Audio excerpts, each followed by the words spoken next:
हाथ धरे तो दोनों सट रहे।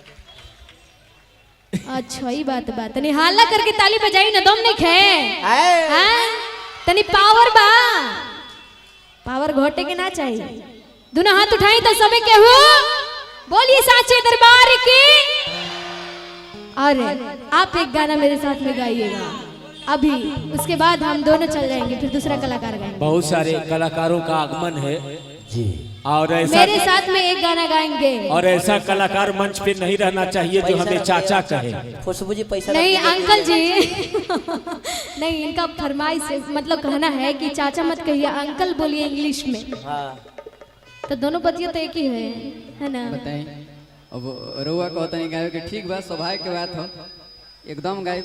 सुनिए ना सुनिए ना सुनाइए ना। मेरी तकदीर का आईना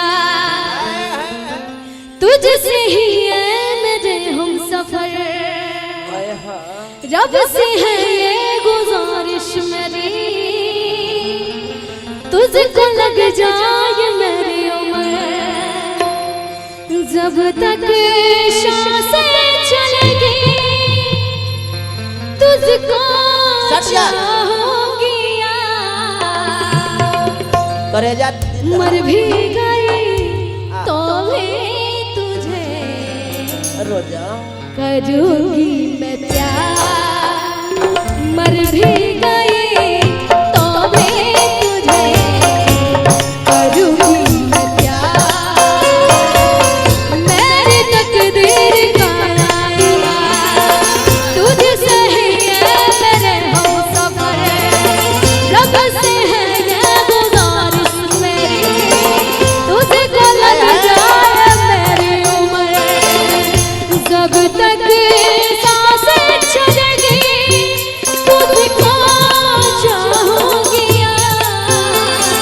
मर भी गई तो भी तुझे करूंगी मैं प्यार, मर भी गई तो भी तुझे करूंगी मैं प्यार। वाह क्या बात, ताली बजा के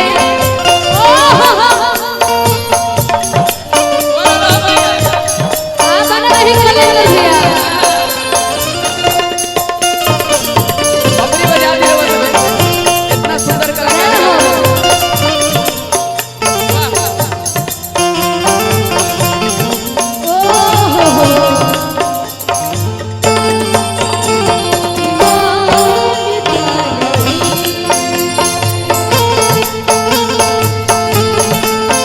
जय हो जय हो।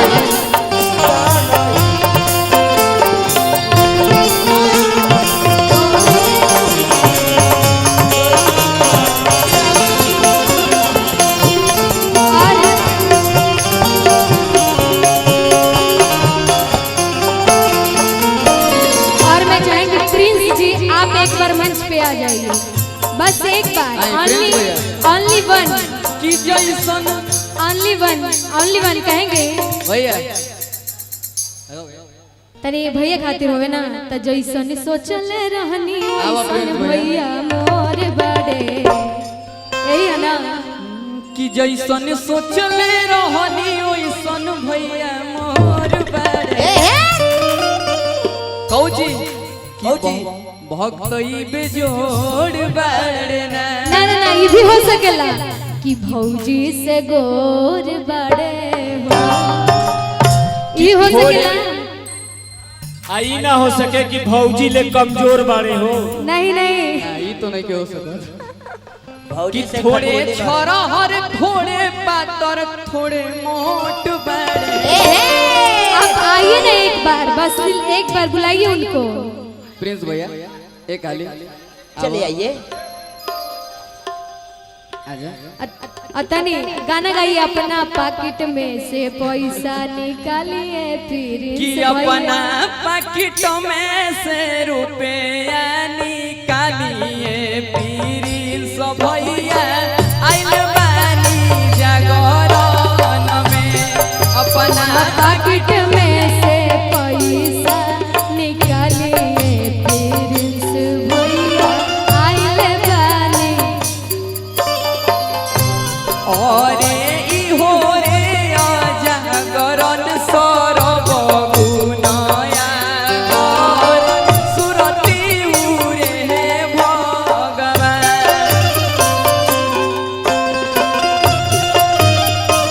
नहीं नहीं रुकिए भैया, अब ये आ गए तो ऐसे जाने नहीं देना है, ठीक है?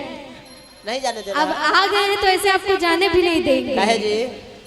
खामोश लब है, झुकी है पलके, दिलों में उल्फत नहीं।